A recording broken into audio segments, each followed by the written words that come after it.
கல்லூரி மாணவர்களுக்கு இலவச லேப்டாப் வழங்கும் திட்டத்தை ஜனவரி 5ஆம் தேதி சென்னையில் முதலமைச்சர் ஸ்டாலின் தொடங்கி வைக்கிறார்.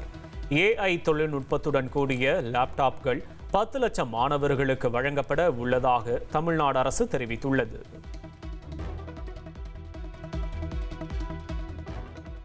இரண்டாயிரத்து 26ஆம் ஆண்டுக்கான முதல் சட்டப்பேரவை கூட்டத்தொடர் ஜனவரி 20ஆம் தேதி ஆளுநர் உரையுடன் தொடங்கும் என சபாநாயகர் அப்பாவு அறிவித்துள்ளார். அடுத்த ஆண்டு 2026ஆம் ஆண்டுக்கான முதல் சட்டமன்ற கூட்டத்தொடரினை மாண்புமிகு ஆளுநர் அவர்கள் இந்திய அரசியலமைப்பு சட்டம் பிரிவு 174 ஒன்றின் கீழ் நம்முடைய தமிழ்நாடு தலைமைச் செயலக வளாகத்தில் அமைந்துள்ள சட்டப்பேரவை மண்டபத்தில் ஜனவரி திங்கள் 20ஆம் நாள் காலை 9:30 மணிக்கு கூட்டியுள்ளார்கள். அன்றைய தினமே மாண்புமிகு ஆளுநர் அவர்கள் தமிழ்நாடு முதல்வர் மற்றும் அமைச்சர்களால் தயாரிக்கப்பட்ட ஆளுநர் உரையினை மாண்புமிகு ஆளுநர் அவர்கள் இந்திய அரசியலமைப்பு சட்டம் 176 ஒன்றின் கீழ் இந்த பேரவைக்கு வாசித்து அளிப்பார்கள்.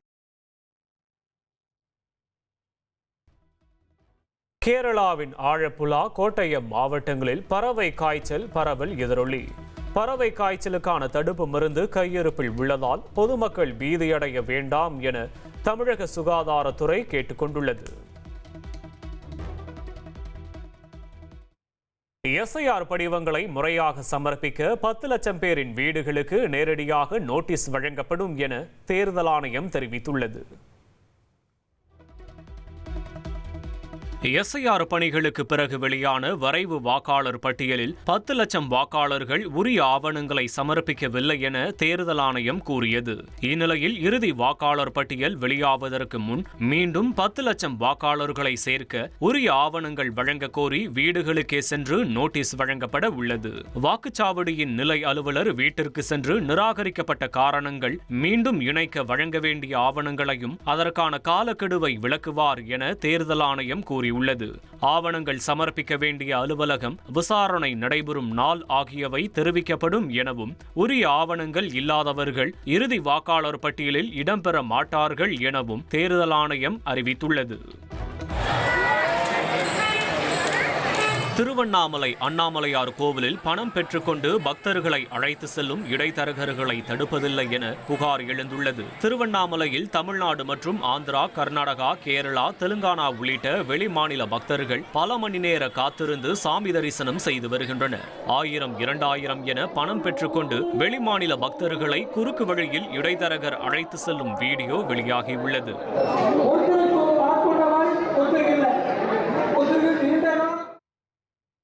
சபரிமலை தங்க தகடு திருட்டு வழக்கில் திண்டுக்கலைச் சேர்ந்த ரியல் எஸ்டேட் அதிபரிடம் கேரள சிறப்பு புலனாய்வு குழு போலீசார் விசாரணை நடத்தினர். ஐயப்பன் கோவில் கருவறையில் உள்ள தங்க தகடு செப்பனிடும் பணியின் போது 4.5 கிலோ தங்கம் மாயமானது சமீபத்தில் கண்டறியப்பட்டது. இதுகுறித்து சிறப்பு புலனாய்வு குழு போலீசார் விசாரணை நடத்த கேரள உயர்நீதிமன்றம் உத்தரவிட்டது. இது தொடர்பாக 9 பேரை போலீசார் கைது செய்து விசாரித்து வருகின்றனர். கர்நாடகாவில் கைது செய்யப்பட்ட ஒருவர் அளித்த தகவலின்படி திண்டுக்கல்லைச் சேர்ந்த ரியல் எஸ்டேட் அதிபர் சுப்பிரமணியன் என்பவரிடம் சிறப்பு புலனாய்வு குழு போலீசார் 2 மணி நேரத்துக்கு மேலாக விசாரணை நடத்தினர்.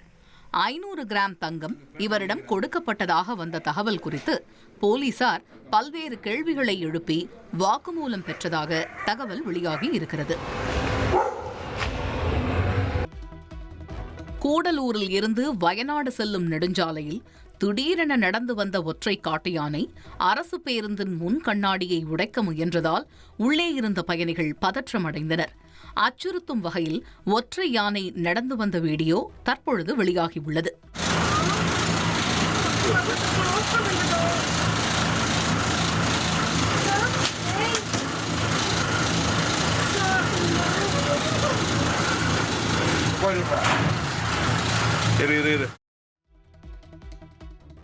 கேரளாவின் திருவனந்தபுரம் மாநகராட்சி மேயராக பாஜகவின் VV ராஜேஷ் தேர்வு செய்யப்பட்டுள்ளார்.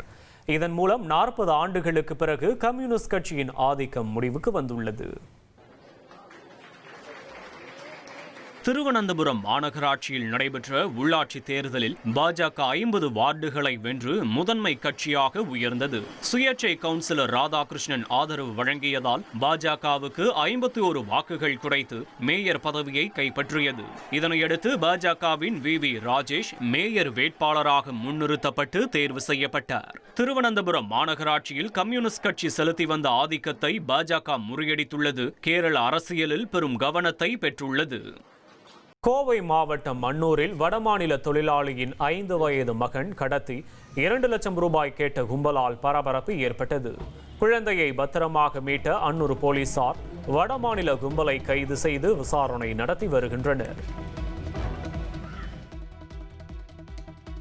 டெல்லியில் நடந்த கார் குண்டு வெடிப்புக்கு 40 கிலோ வெடிமருந்து பயன்படுத்தப்பட்டது. டெல்லியில் நடைபெற்ற பயங்கரவாத எதிர்ப்பு மாநாட்டில் மத்திய உள்துறை அமைச்சர் அமித்ஷா புதிய தகவலை கூறினார்.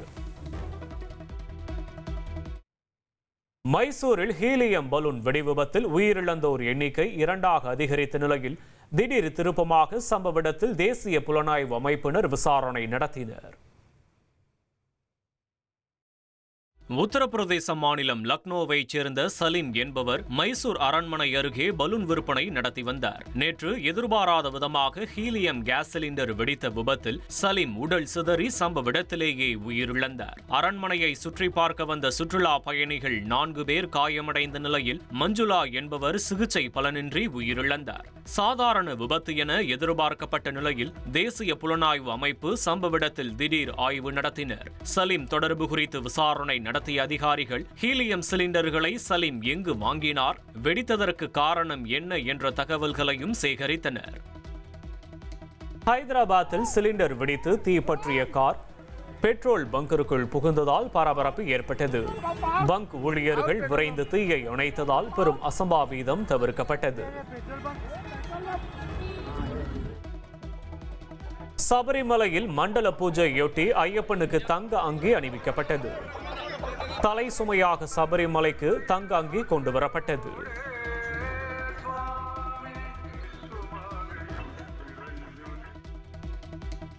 பேரன்ஸ் மற்றும் நார்வே கடலின் சர்வதேச நீர்ப்பரப்பில் ரஷ்யாவின் அதிநவீன விமானங்கள் பறந்த காட்சிகள் வெளியாகியுள்ளன. சுமார் 7 மணி நேரம் நீடித்த இந்த பயணத்தில் ரஷ்ய கடற்படையின் Su-33 போர் விமானங்கள் உடன் சென்றதாக தெரிவிக்கப்பட்டுள்ளது.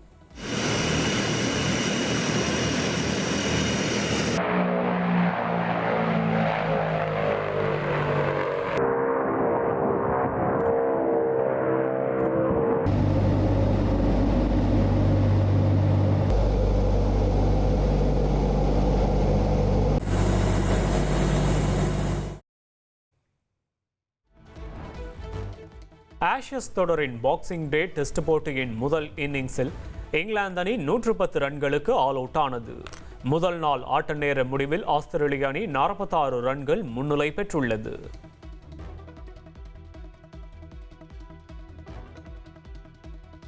பிரம்மாண்டமாக தயாராகியுள்ள ஜனநாயகன் திரைப்படத்தின் இசை வெளியீட்டு விழாவை முன்னிட்டு மலேசியா சென்றுள்ள நடிகர் விஜயை கண்டதும் மகிழ்ச்சியில் ரசிகர்கள் அவரின் கையை பிடித்த காட்சி வெளியாகியுள்ளது.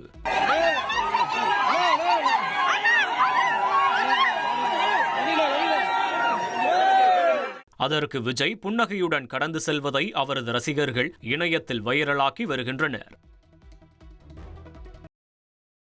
ஸ்ரீ குரு கோவிந்த் சிங் மகன்களான சாஹிப் சாதா பாபா, ஜோராவர் சிங் மற்றும் பாபா ஃபதே சிங் ஆகியோரின் தியாகத்தை நினைவு கூறும் வகையில் டெல்லியில் உள்ள பாரத் மண்டபத்தில் நடைபெற்ற வீர்பால் திவஸ் தின தேசிய நிகழ்ச்சியில் பிரதமர் மோடி கலந்து கொண்டு உரையாற்றினார்.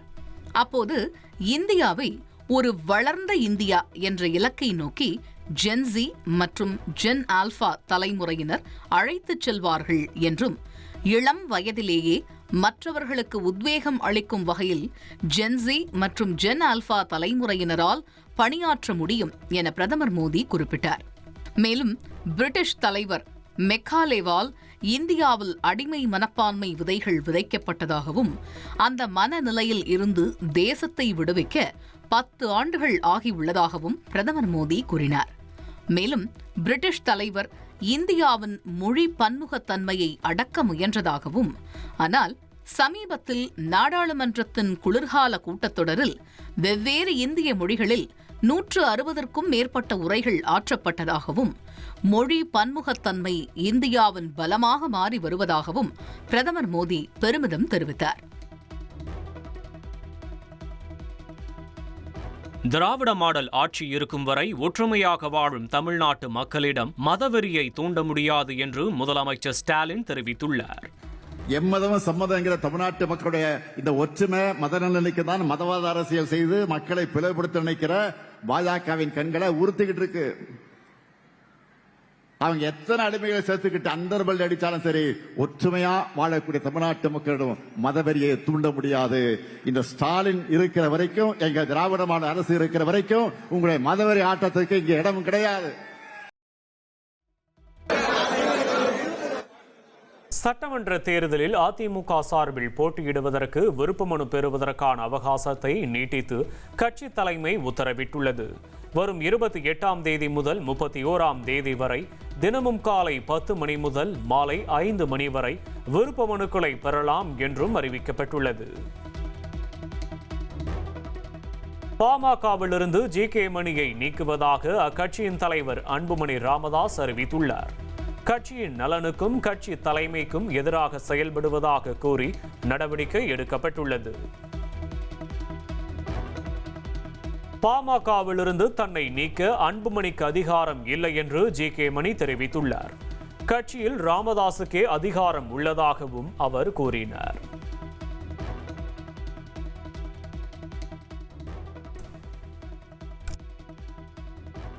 தேசிய ஊரக வேலை திட்டத்தின் பெயரை மாற்றி மகாத்மா காந்தியை 2வது முறையாக கொலை செய்துள்ளனர் என்று காங்கிரஸ் மூத்த தலைவர் ப. சிதம்பரம் குற்றஞ்சாட்டியுள்ளார். புதுக்கோட்டையில் செய்தியாளர்களிடம் பேசிய அவர், தற்பொழுது கொண்டுவரப்பட்டுள்ள VBG ராம்ஜி திட்டத்தில் வேலைக்கு உத்தரவாதம் கிடையாது என்றார். 2வது முறை காந்தி அவர்களை கொண்டு இருக்காங்க. இது பழைய திட்டம், நாங்க அறிமுகப்படுத்தின திட்டம் அல்ல. நாங்க அறிவித்த திட்டத்தில் மத்திய அரசு முழு சம்பளத்துக்கு பொறுப்பு. இப்ப அப்படி இல்லை. மொத்த செலவில் 60% தான் மத்திய அரசுடைய பொறுப்பு, 40% மாநில அரசுடைய பொறுப்பு. அதனால இது நாங்க அறிவித்த திட்டத்துக்கு நேர் எதிரானது. இது கேரண்டியே கிடையாது. சென்னையில் 153 இடங்களில் சிசிடிவி கேமராக்கள் பொருத்துவதற்கான டெண்டர் நடைமுறைகளுக்கு தடை விதிக்க சென்னை உயர்நீதிமன்றம் மறுத்துவிட்டது. டெண்டரில் குறைபாடுகள் உள்ளதால் அதனை ரத்து செய்ய வேண்டும் என தனியார் நிறுவனம் வழக்கு தொடர்ந்தது. 5 கோடி ரூபாய் செலவில் 459 செயற்கை நுண்ணறிவுடன் கூடிய சிசிடிவி கேமராக்கள் பொருத்த டெண்டர் கோரப்பட்டுள்ளது. கடலூர் மாவட்டம் வடலூர் சார் பதிவாளர் அலுவலகத்தில் சட்டவிரோதமாக பத்திரப்பதிவு நடைபெறுவதாக தென்குத்து வானதிராயபுரம் கிராம மக்கள் வாக்குவாதத்தில் ஈடுபட்டனர். NLC நிறுவனத்தின் சுரங்க விரிவாக்க பணிக்காக பணத்தை பெற்றுக்கொண்டு நிலங்களை கிராமத்திற்கே சம்பந்தம் இல்லாத நபர்கள் பெயரில் பத்திரப்பதிவு செய்வதாக மக்கள் வாக்குவாதத்தில் ஈடுபட்டனர். இதையடுத்து இனிவரும் காலங்களில் பத்திரப்பதிவு செய்யப்படாது என உறுதியளித்த நிலையில் கலைந்து சென்றனர். புதுச்சேரியில் உள்ள கோட்டக்குப்பம் கடற்கரையில் தனது நண்பர்களுடன் குளிக்க சென்ற பரணிதரன் என்ற 10ஆம் வகுப்பு மாணவன் ராட்சச அலையில் சிக்கி பரிதாபமாக உயிரிழந்தார். இதையடுத்து அவரது 2 நண்பர்களையும் அங்கே வந்த வெளிநாட்டு சுற்றுலா பயணிகள் உடனடியாக மீட்டு மருத்துவமனைக்கு அனுப்பி வைத்தனர்.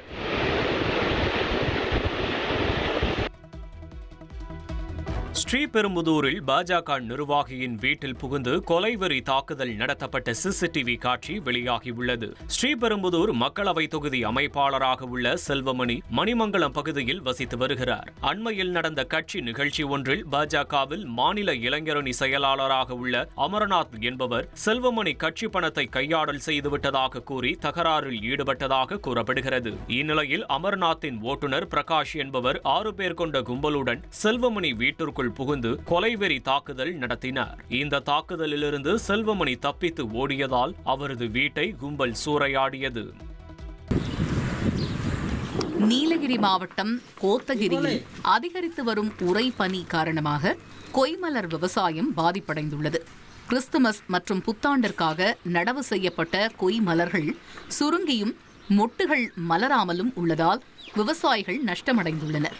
இதனால் அரசு உடனடியாக நிவாரணம் வழங்க வேண்டும் எனவும் விவசாயிகள் கோரிக்கை வைத்துள்ளனர். இந்த டைமில் நிறைய பனி, எக்கச்சக்கம் பனி. நான் 20 வருஷம் கோத்தகிரியில் 20 வருஷம் ஆச்சு இந்த ஊருக்கு இது மாதிரி பனி நாங்கள் பார்த்ததே இல்லை. எல்லாம் நம்ம எல்லா ஃப்ளவரும் கட் ஃப்ளவர் எல்லாம் பண்ணுறோம், எல்லா ஃப்ளவரும் பண்ணுறோம். மொத்தமே ஆயிட்டதுன்னா லில்லியம், லிசாந்தஸ், இஷ்டமா, சன்ஃப்ளவரு, கார்னேஷன், ஸ்ப்ரே கார்னேஷனு எல்லாமே பண்ணுறோம் சார். இந்த டைம் எதிர்பார்த்த மாதிரி கிடைக்காது போயிடுச்சு. பனி தாக்கிறதுனால ஃப்ளவரே ப்ரொடக்ஷனே வரல. அதே மாதிரி இந்த டைம் எல்லாமே கிறிஸ்மஸ், நியூ இயருக்கு எதிர்பார்த்த மாதிரி ப்ரொடக்ஷன் ஆகலை. எல்லாமே இன்றைக்கி பார்த்த பச்சை பூ பட்டு அப்படியே பட்டாகவே இருக்குது. எல்லாருக்குமே நம்ம நீலகிரி மாவட்டத்தில் ஃபுல்லாக குரோவருக்கு மதிப்பு எல்லாருக்குமே பாதிப்பாக இருக்குது நேரிட்ட எல்லாருக்குமே.